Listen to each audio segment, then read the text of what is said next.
Yo los invito a ir a Romanos capítulo 8. Romanos 8, vamos a leer los versículos 18 al 25 y luego vamos a orar una vez más. Pues considero, que los sufrimientos de este tiempo presente no son dignos de ser comparados con la gloria que nos ha de ser revelada. Porque el anhelo profundo de la creación es aguardar ansiosamente la revelación de los hijos de Dios. Porque la creación fue sometida a vanidad, no de su propia voluntad, sino por causa de aquel que la sometió en esperanza. En la esperanza de que la creación misma será también liberada de la esclavitud de la corrupción a la libertad de la gloria de los hijos de Dios. Pues sabemos que la creación entera aún gime y sufre dolores de parto hasta ahora, y no solo ella, sino que también nosotros mismos, que tenemos la primicia del Espíritu, aún nosotros mismos gemimos en nuestro interior, aguardando ansiosamente la adopción como hijos, la redención de nuestro cuerpo. Porque en esperanza hemos sido salvados, pero la esperanza que se ve no es esperanza. Pues, ¿para qué esperar lo que uno ve?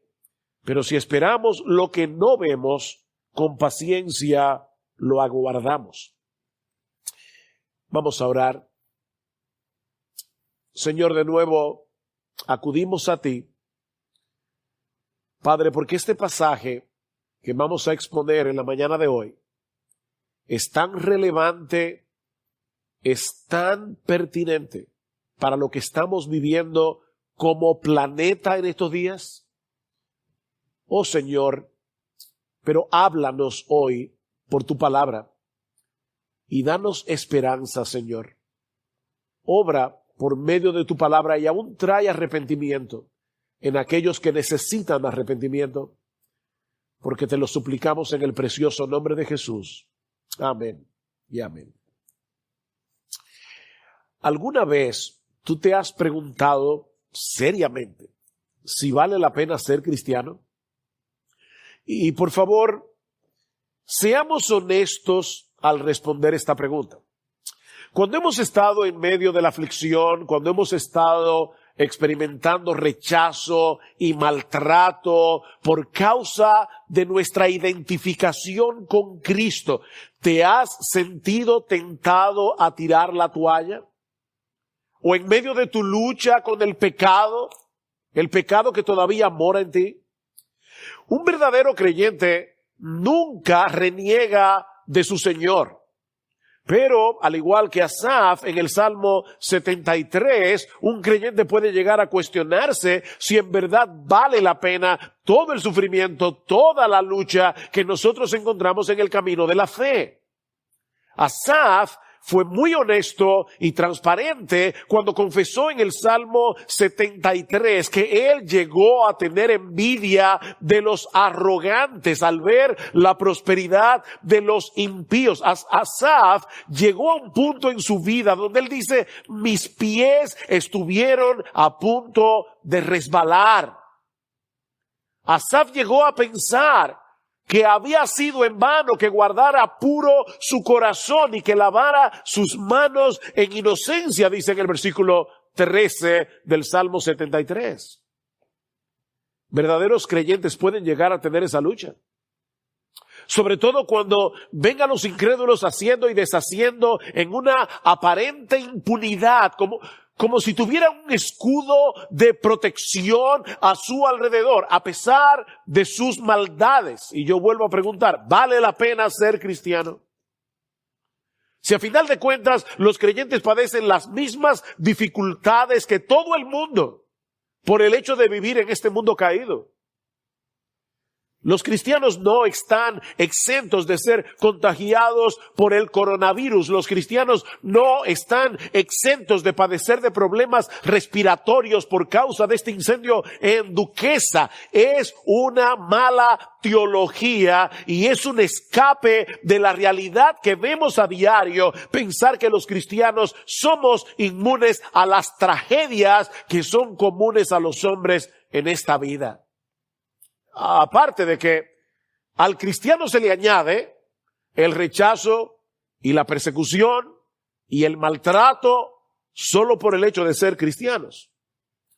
Bueno, en el pasaje que vamos a estudiar en la mañana de hoy, Pablo no ignora la realidad del sufrimiento, sino que más bien nos ayuda a examinarlo desde la perspectiva de Dios. Y todo eso con el propósito de mostrarnos que los creyentes somos los seres más privilegiados del planeta, aún a pesar del sufrimiento.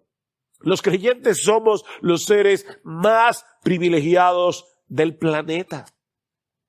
Como vimos la semana pasada, Dios nos ha adoptado como hijos por medio de la fe en Jesucristo. Y debido a esa posición, Pablo dice que ahora somos herederos de Dios y somos coherederos con Cristo. Todo lo que es de Cristo por derecho propio ahora es pertenencia de todos aquellos que están unidos a Él por la fe.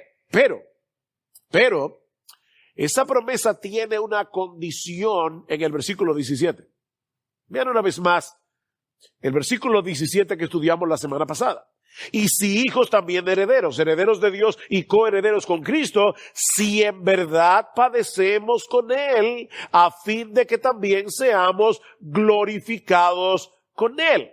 Si padecemos con Él, seremos glorificados con Él. Y no es que se requiera de una cantidad de sufrimiento para entrar en la gloria, como si nosotros tuviéramos ahora que pagar nuestra salvación por medio del sufrimiento.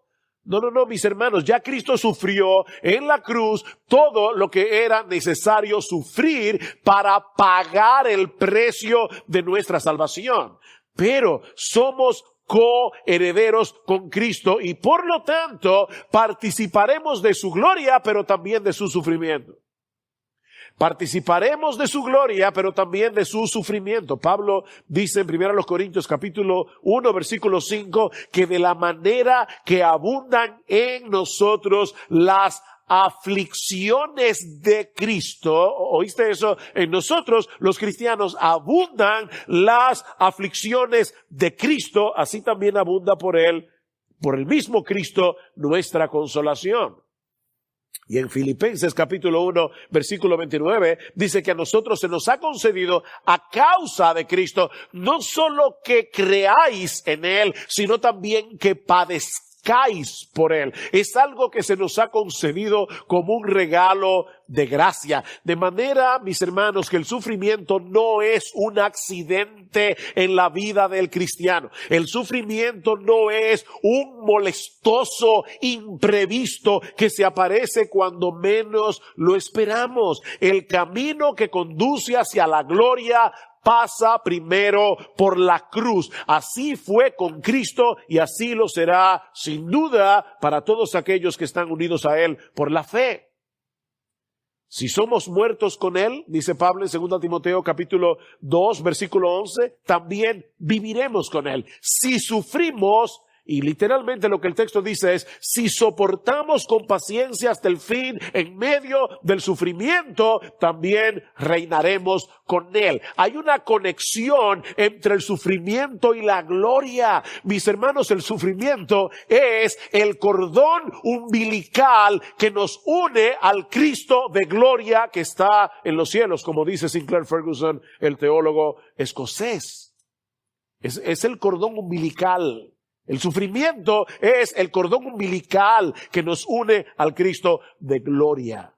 Pero hay una diferencia cuantitativa y cualitativa, es decir, en cantidad y en calidad, y es abismal la diferencia entre el sufrimiento presente y nuestra gloria futura. Hay una diferencia abismal, cuantitativa y cualitativa entre nuestros sufrimientos presentes y nuestra gloria futura. En palabras más sencillas, y aquí está la primera enseñanza de nuestro texto en la mañana de hoy, lo que ahora padecemos no se puede comparar con la gloria que vamos a experimentar cuando Cristo regrese en gloria. Lo que ahora padecemos no se puede comparar con la gloria que vamos a experimentar cuando Cristo regrese en gloria. Vean una vez más el versículo 18. Pues considero que los sufrimientos de este tiempo presente no son dignos de ser comparados con la gloria que nos ha de ser revelada. Miren, mis hermanos y hermanas, los incrédulos también sufren, pero ellos sufren sin esperanza. Los incrédulos sufren. Pero, de hecho, lo que ellos padecen aquí ni siquiera se puede comparar, no es digno de comparación con lo que van a sufrir en el infierno. Podemos leer este texto al revés. Pero ese no es el caso del cristiano. Todo lo contrario, lo que sufrimos en este mundo no se puede comparar con la gloria que experimentaremos en la presencia bendita de Dios. Y es interesante notar que la palabra que se traduce como considerar, y en la Reina Valera dice, tengo por cierto, es un término contable que se usaba en aquellos días para referirse a un cálculo numérico. De manera que Pablo nos está invitando aquí a calcular con cuidado lo que estamos sufriendo en el tiempo presente a la luz de lo que nos espera en la gloria. Y él dice, suma y resta. Suma y resta. Y te vas a dar cuenta que no hay comparación entre una cosa y la otra.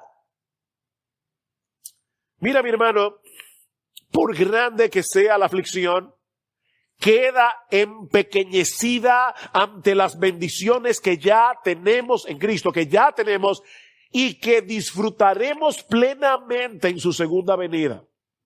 Y por si acaso, no olviden que Pablo tenía un doctorado en sufrimiento. El que está escribiendo esto aquí, Pablo tenía un doctorado en sufrimiento. Basta con leer el currículum de Pablo en 2 Corintios capítulo 11 y en otros pasajes del Nuevo Testamento para darnos cuenta que si había alguien que podía hablar del sufrimiento con propiedad, era el apóstol Pablo.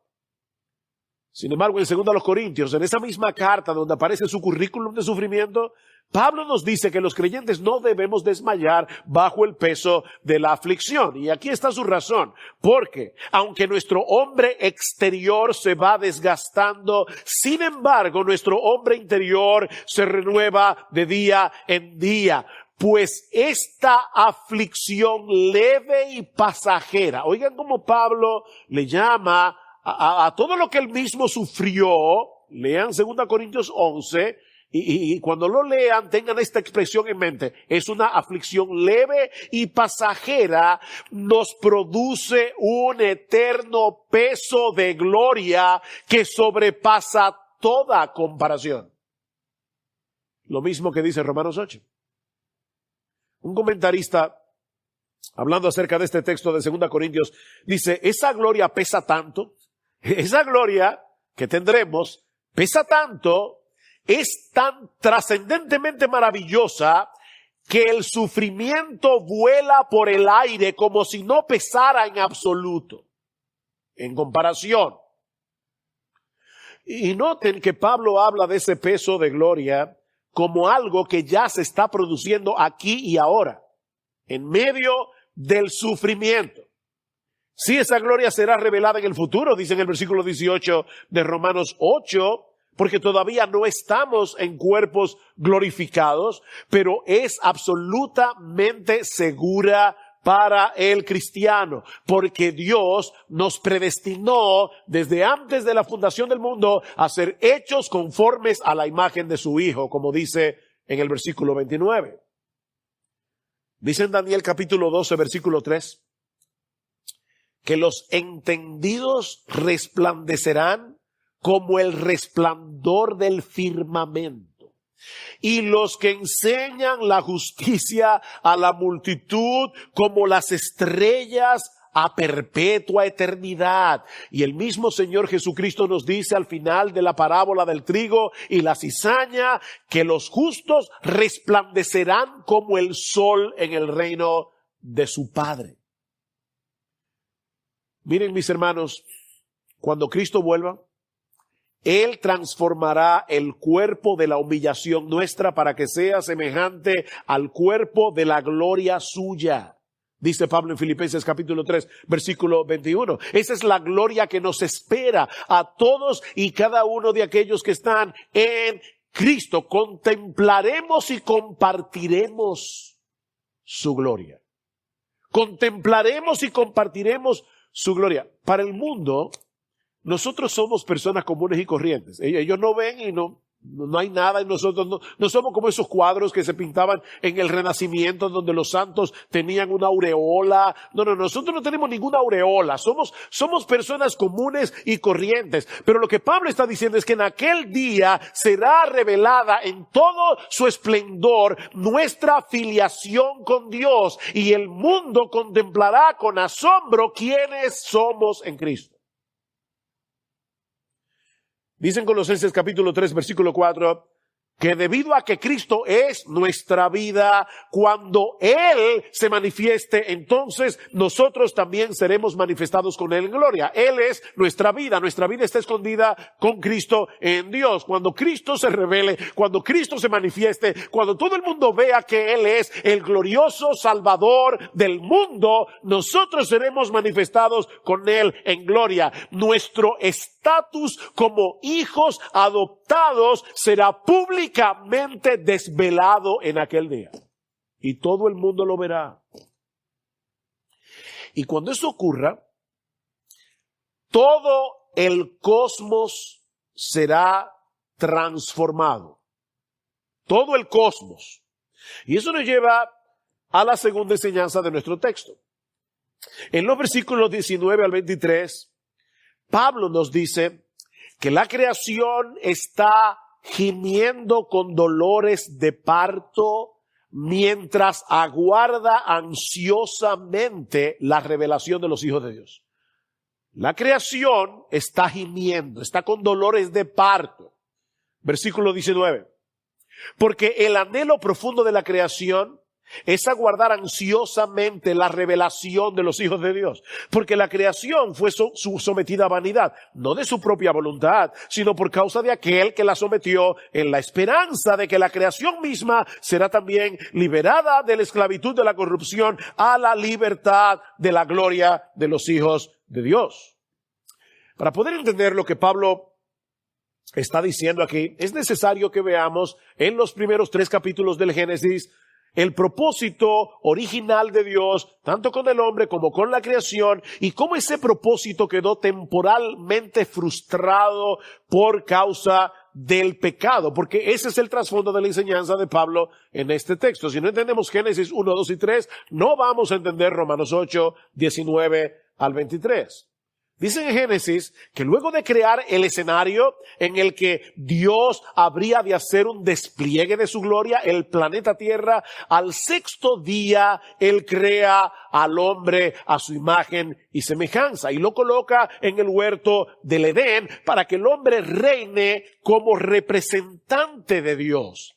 Adán y Eva tenían la función de reflejar y representar a Dios en la tierra. Esa es la idea que está detrás de la palabra imagen. Tal vez sería más fácil para nosotros pensar en un icono en la pantalla de nuestra computadora, de nuestro ordenador o de nuestros teléfonos inteligentes. La palabra icono viene del griego icon, que significa imagen en español. Alguien decía, un icono es un pequeño archivo de imagen que al hacerle clic introduce los megabytes del programa de computadora que representa ese archivo, esa imagen. Bueno, metafóricamente hablando, dice este autor, la humanidad es como un pequeño archivo de imagen de los terabytes de la gloria de Dios en la creación. Esos somos los seres humanos. Las imágenes no se señalan a sí mismas. Los íconos apuntan hacia una realidad más grande que la figurita que vemos en la pantalla. Bueno, fue con ese propósito que Dios creó al hombre, para reflejar su presencia y su autoridad sobre todo lo creado. Pero esa imagen quedó distorsionada por causa del pecado, de tal manera que los seres humanos ya no representamos a Dios como deberíamos. Todo se corrompió debido a la entrada del pecado. No solo el carácter del hombre, sino también el planeta en el que el hombre fue colocado como representante de Dios. Dice en Génesis capítulo 3, versículos 17 al 19, que la tierra fue maldita por Dios por causa del pecado del hombre. De modo que su tendencia es a producir lo que no sirve. Todo lo que alguna vez han querido plantar un huerto o un jardín, saben muy bien que si tú dejas la tierra sin cultivar, no crecerán tulipanes y rosas. Va a crecer hierba mala. Aunque la tierra conserva algo de su belleza original, y ese algo es increíble, pero es algo. Lo cierto es que nuestro planeta no funciona como debiera funcionar. Y es a eso que se refiere Pablo cuando dice en el versículo 20 de Romanos 8 que la tierra fue sometida a vanidad. Noten, fue sometida, es en modo pasivo. La creación no se sometió a ella misma. La creación no se maldijo a ella misma. Y el texto señala claramente quién fue que la sometió. El mismo que la sometió en esperanza. Dios. Dios maldijo la creación por causa del hombre. Este es un planeta hermoso y peligroso al mismo tiempo. Este es un planeta hermoso y peligroso a la vez. Enfermedades, desastres naturales, calamidades de todo tipo. Eso es parte del juicio de Dios contra el pecado del hombre. De manera que Dios le está mostrando al hombre a través de una creación dañada la verdadera cara del pecado. John Piper, en su libro Cristo y el coronavirus, dice lo siguiente al respecto. El mal físico es una parábola, es una dramatización, es un letrero que apunta hacia la atrocidad de la rebeldía en contra de Dios. En nuestra condición actual después de la caída, dice Piper, cegados por el pecado, no podemos ver ni sentir lo repugnante que es pecar contra Dios. Prácticamente nadie en el mundo siente lo atroz que es preferir otras cosas por encima de Dios. Pero ¿cuánto sentimos el dolor físico? Tal vez no nos duela la forma en que menospreciamos a Dios todos los días en nuestro corazón. Pero si el coronavirus viene y amenaza nuestro cuerpo, Dios recibe toda nuestra atención, dice Piper. El dolor físico, escuchen esto, el dolor físico es el trompetazo de Dios que nos dice que hay un problema serio en el mundo. Pero gracias al Señor que la historia no se quedó congelada en Génesis 3. Desde el mismo momento en que Adán y Eva se rebelaron contra Dios, Él prometió un redentor que habría de revertir todos los efectos del pecado en el hombre y en la creación. Bueno, por eso Cristo se hizo hombre.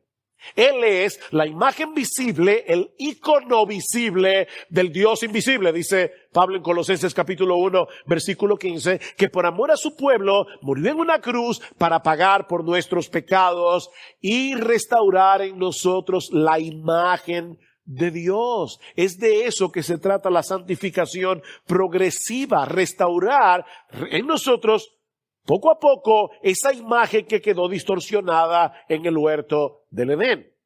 Ese proceso comienza desde el mismo momento en que nos convertimos a Cristo, cuando nos arrepentimos de nuestros pecados y confiamos en el Señor, pero será completado cuando seamos glorificados en la segunda venida y podamos reflejar en cuerpo y alma la imagen de Dios en Cristo.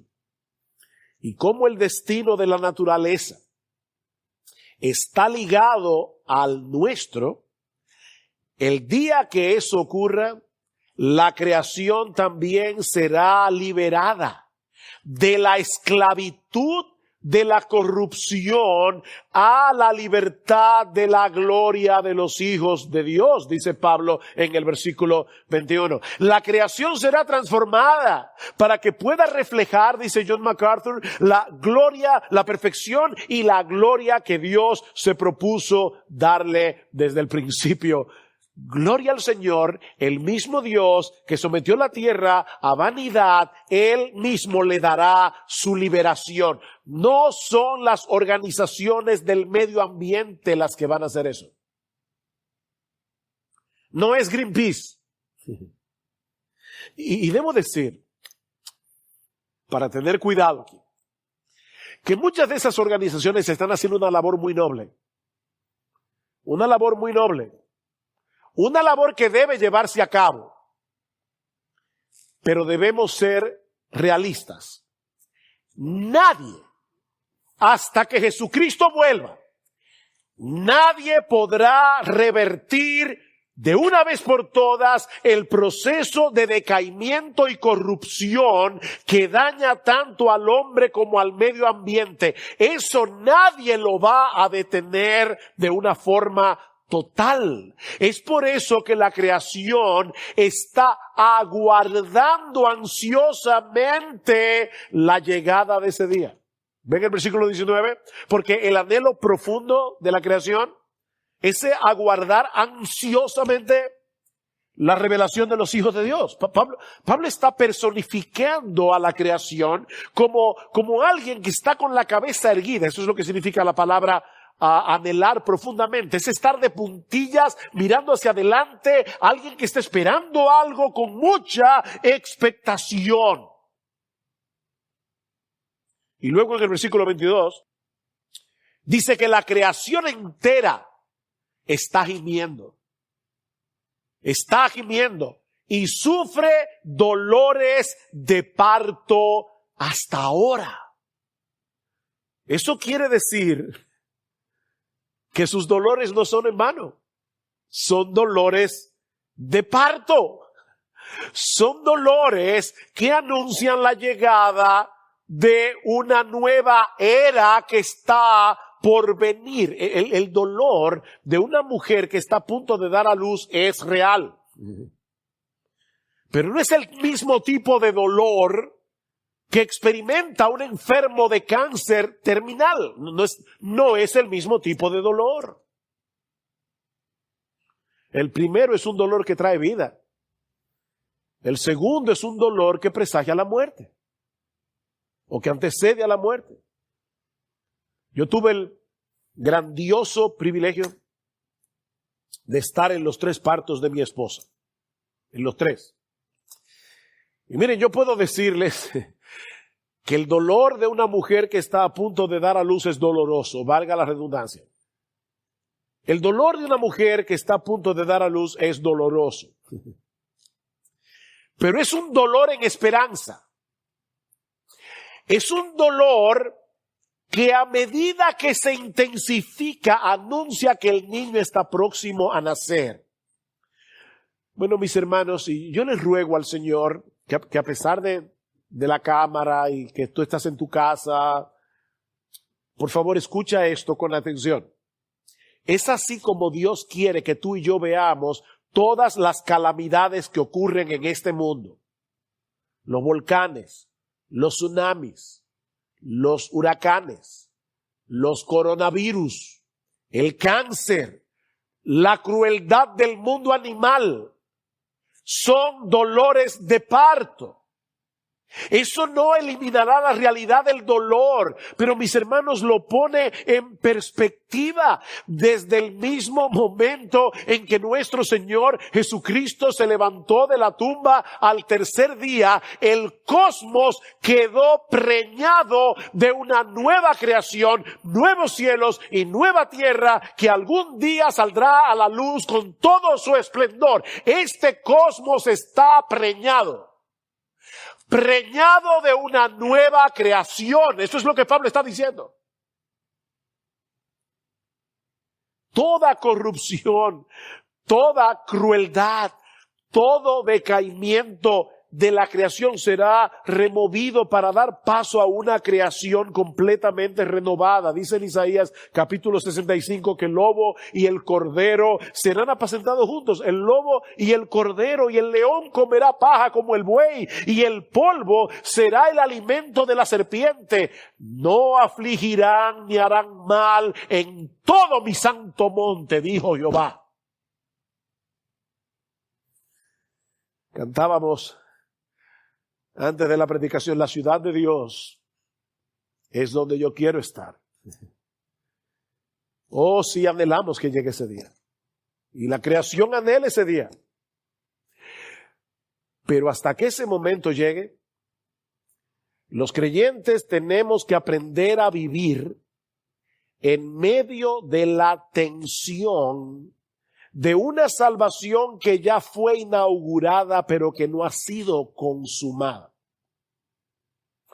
Una salvación que ya fue inaugurada, y de hecho que ya poseemos, pero que no ha sido consumada. Y eso nos lleva a la tercera y última enseñanza de este pasaje: que los creyentes también gemimos mientras aguardamos ansiosamente la completa realidad de nuestra adopción como hijos. Los creyentes también gemimos. Versículo 23. Y no solo ella, la creación, sino que también nosotros mismos, que tenemos las primicias del Espíritu, aún nosotros mismos gemimos en nuestro interior, aguardando ansiosamente la adopción como hijos, la redención de nuestro cuerpo. He aquí el dilema del cristiano.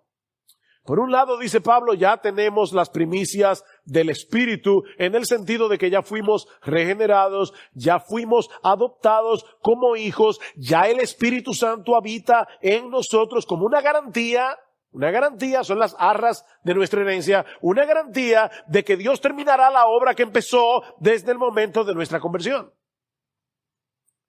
¿Qué garantía, verdad? Dios nos da su Espíritu Santo, la tercera persona de la Trinidad, para que estemos seguros de que eso viene. Pero esa redención no ha llegado. Esa redención final no ha llegado. Todavía tenemos que habitar en este cuerpo de muerte en el que mora el pecado y en un mundo que está muy lejos de ser un paraíso. Es por eso que, al igual que la creación, dice Pablo, nosotros también gemimos. Esa idea del cristianismo light, donde todo es una sonrisa, no pasa nada, todo está bien. Ese no es el cristianismo del Nuevo Testamento. John Stott lo dice de esta manera: el Espíritu que habita en nosotros nos proporciona gozo, y la futura gloria nos proporciona esperanza. Pero entre tanto, el suspenso nos produce dolor. Gemimos. Eso es lo que implica vivir entre el ya y el todavía no. Y yo creo que es tan importante que los cristianos tengan una teología del sufrimiento correcta para poder afrontar lo que está pasando ahora mismo. Esto es teología del sufrimiento. Nos deleitamos al contemplar en el Evangelio la gloria de nuestro Señor y Salvador. Nos gozamos en la salvación que ya tenemos. Sabemos que las promesas de Dios son nuestras por causa de nuestra unión con Cristo, pero mis hermanos, lo mejor está por venir. Escuchen cómo lo dice Pedro en su primera carta, en el capítulo 1. Bendito el Dios y Padre de nuestro Señor Jesucristo, que según su grande misericordia nos hizo renacer para una esperanza viva por la resurrección de Jesucristo de los muertos, para una herencia incorruptible, incontaminada e inmarcesible, reservada en los cielos para vosotros, que sois guardados por el poder de Dios mediante la fe, para alcanzar la salvación que está preparada para ser manifestada en el tiempo postrero. ¿Ven el punto? Hay algo que nos aguarda en el futuro. Algo que no tenemos todavía. La gloriosa realidad de haber sido adoptados por Dios no puede ser disfrutada a plenitud viviendo en este cuerpo de muerte. Miren, mis hermanos, el mismo hecho de tener al Espíritu Santo habitando en nosotros, lo cual es una tremenda bendición, también nos hace más sensibles a nuestro pecado. El Espíritu Santo habitando en nosotros, déjeme decirlo de alguna forma, no sé qué palabra usar que no suene ofensivo al Espíritu de Dios, pero es como, por momentos es una presencia incómoda, porque es el Espíritu Santo y nosotros moramos en un cuerpo donde todavía hay pecado. Hay una lucha, una tensión, hay un gemir, a veces uno siente, wow, Señor, ya, yo no quiero tener tanto problema con esta tentación, no quiero volver a caer. Somos sensibles y somos sensibles al pecado a nuestro alrededor. Sí, no somos lo que una vez fuimos. Pero lo cierto es, mis hermanos, que todavía no somos lo que vamos a ser. Hay una tensión allí. Amados, ahora somos hijos de Dios. 1 de Juan capítulo 3. Y aún no se ha manifestado lo que hemos de ser. Pero sabemos que cuando Él se manifieste, seremos semejantes a Él, porque le veremos tal como Él es. Y Juan dice, y todo aquel que tiene esa esperanza en Él, se purifica a sí mismo, así como Él es puro. ¿Ven? La esperanza de lo que nos espera no nos hace inactivos en nuestra lucha con el pecado, todo lo contrario. Romanos 15, 1 Corintios 15. He aquí os digo un misterio. No todos dormiremos, pero todos seremos transformados. En un momento, en un abrir y cerrar de ojos, a la final trompeta, porque se tocará la trompeta y los muertos en Cristo resucitarán primero, serán resucitados incorruptibles y nosotros seremos transformados, porque es necesario que esto corruptible se vista de incorrupción y esto mortal, este cuerpo, se vista de inmortalidad. Es necesario. Hasta que ese momento llegue, los creyentes tenemos que aprender a vivir una compleja vida emocional. Los creyentes tenemos que aprender a vivir en una compleja vida emocional. Gozo y gemido al mismo tiempo. Sí, las dos cosas. Gozo y gemido. La alegría de algo que ya se tiene y al mismo tiempo la expectativa de algo que todavía no tengo. Las dos cosas a la vez. Versículo 24.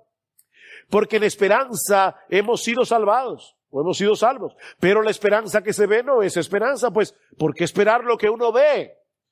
Pero si esperamos lo que no vemos, con paciencia lo aguardamos. La semana que viene vamos a ver cómo el Espíritu Santo nos ayuda en medio de esa tensión, pero por ahora solo quiero tensionarlos. ¿Sí? Yo quiero que entiendan, que tú te entiendas a ti mismo, que qué es lo que pasa en tu interior si tú eres cristiano. Así como la creación fue sometida a vanidad y a esperanza, a vanidad en esperanza, al mismo tiempo, los creyentes debemos experimentar ese mismo sentido de frustración en esperanza. Yo sé que suena raro, pero lo que Pablo está diciendo es, los creyentes debemos experimentar un sentido de frustración en esperanza. Ese es el énfasis que Pablo expresa a través de todo este pasaje. Yo me tomé la molestia de contar todas las veces que en Romanos 8, 19 al 25 aparece la palabra esperar, esperanza, ansiar, ansiosamente, aguardar, paciencia. ¿Vieron todas esas palabras en el texto? Anhelo profundo, aguardar ansiosamente, gemido, esperanza, dolor de parto, esperar con paciencia. ¿Qué es lo que Pablo nos está diciendo aquí? Bueno, por un lado, que no debemos esperar el cielo antes de tiempo. Y yo creo que ese es el problema de muchos creyentes. Están esperando el cielo antes de tiempo, por eso se frustran más de la cuenta. Pero por el otro lado, Pablo quiere que nosotros como cristianos no nos dejemos aplastar por todas aquellas cosas que ahora mismo no son como quisiéramos, ni en nosotros, ni en el mundo. Que no nos dejemos aplastar. La esperanza que se ve no es esperanza, dice Pablo, en el versículo 24. Pero lo aguardamos con paciencia, porque sabemos que nuestro Dios es fiel. Sabemos que nuestro Dios cumplirá todo lo que nos ha prometido en Cristo. Me encanta como lo dice John Stott. Debemos esperar, pero no tan ansiosamente que perdamos la paciencia, ni tan pacientemente que perdamos la expectativa. Déjame repetirte eso otra vez. Debemos esperar, pero no tan ansiosamente que perdamos la paciencia, ni tan pacientemente que perdamos la expectativa.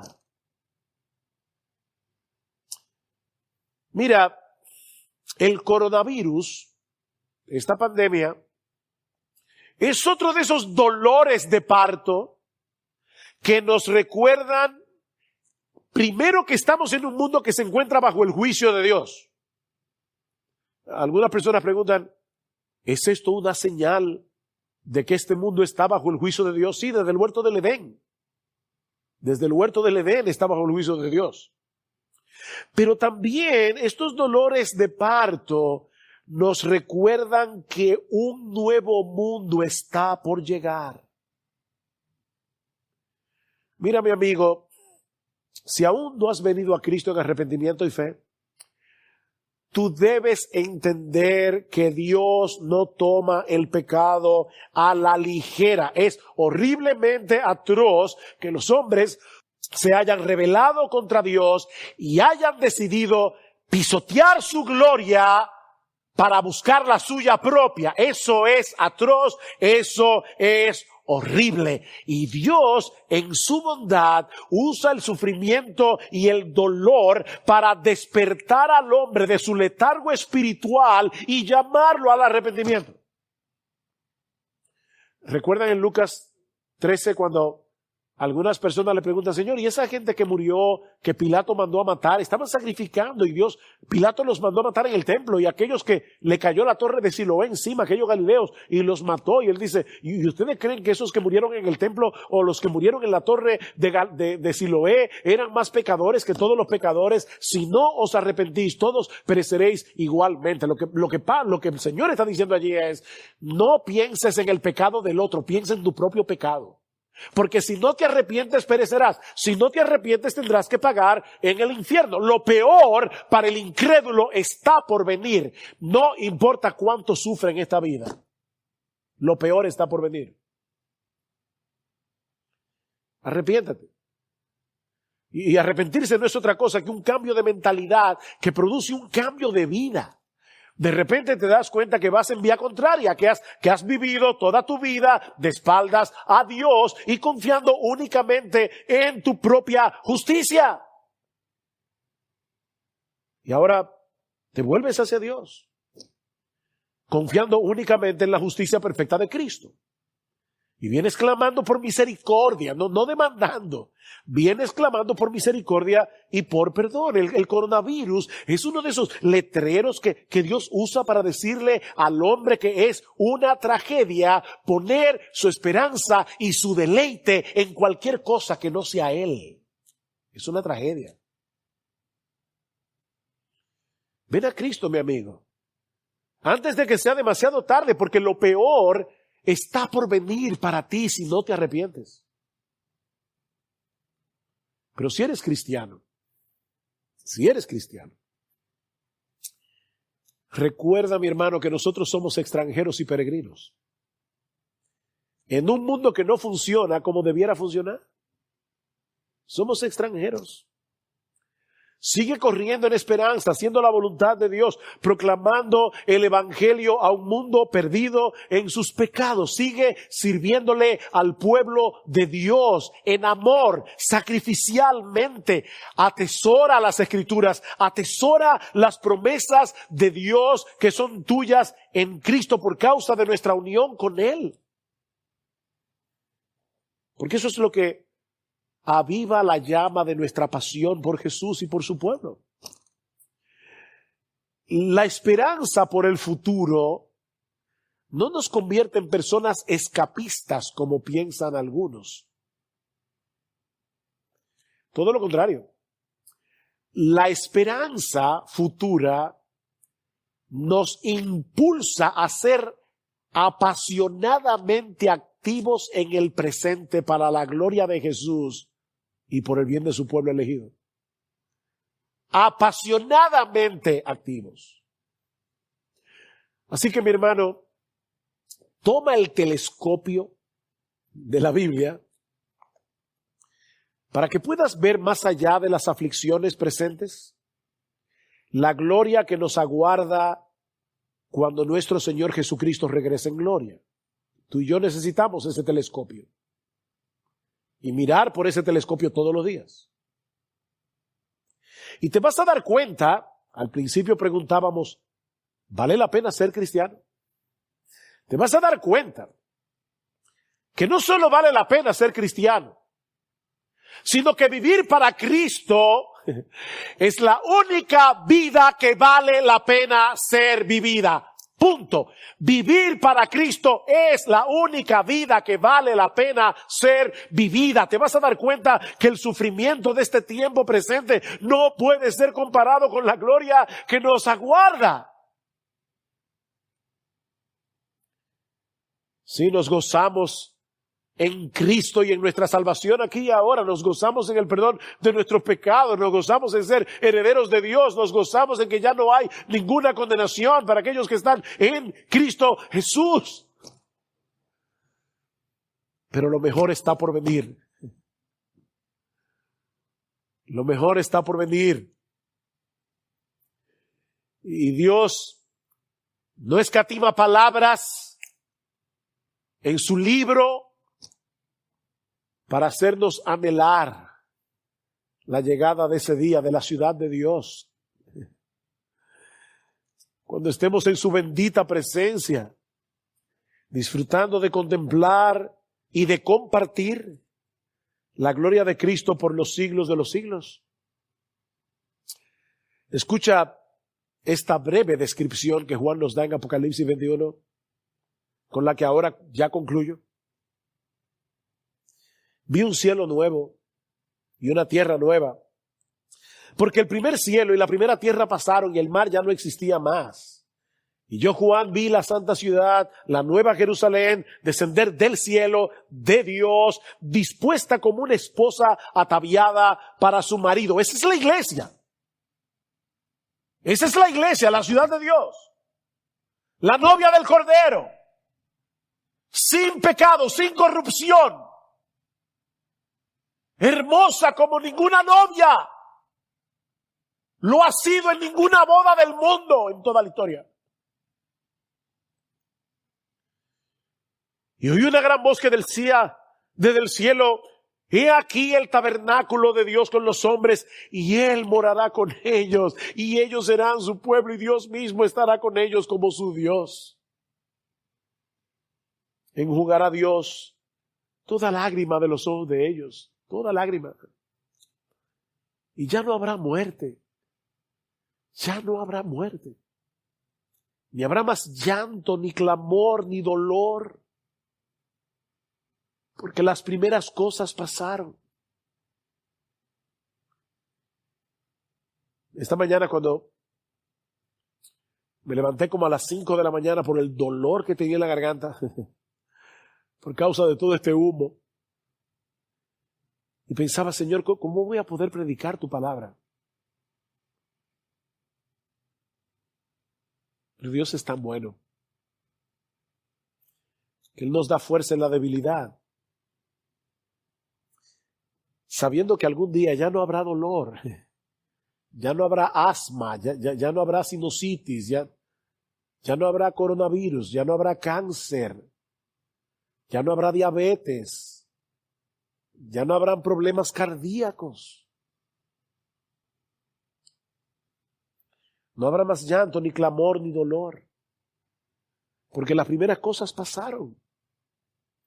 Y el que estaba sentado en el trono dijo, he aquí, yo hago nueva todas las cosas. Y me dijo, escribe, porque estas palabras son fieles y verdaderas.